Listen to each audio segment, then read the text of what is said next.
जी अस्सलाम वालेकुम। वालेकुम सलाम। भाईजान आपका नाम? अली रज़ा। अली रज़ा भाई, आप हमारे चैनल के तकद्दुस से क्या पैगाम देना चाहते हैं हुकूमत को कि जी आपने ये रैली निकाली हुई है, इसमें हमारे ऊपर ये भी इल्ज़ाम आपके ऊपर है कि जी सहाबा का तकद्दुस हम पामाल करते हैं, उनके बारे में हम बुला भला कहते हैं, तो ये क्या ये सच है बात कि जी हम इस तरह के कुछ नहीं जी नहीं, ये बात बिल्कुल गलत है। हम असहाबा को बहुत मानते हैं, उनकी इज़्ज़त करते हैं। असहाबा की जो जूती की धूल है वो हमारी आँखों का सुरमा है, पर हो असहाबा। बेशक भाई, असहाब को कुछ नहीं कहते।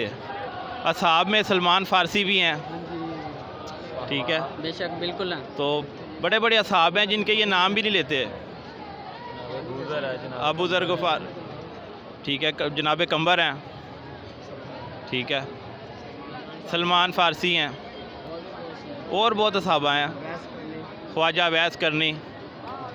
तो ये सरासर दज्जाल की चाल है जी कि जी असहाब को नहीं मानते, इनको नहीं मानते। हम सब को मानते हैं। हम तो कहते हैं कि अहले बैत के दुश्मनों पे लानत बेशुमार, वो अब जो हैं उन पे चली जाती है। बेशक हम बेशक। किसी का नाम लेके नहीं कहते। ठीक हो, शुक्रिया। Thank you.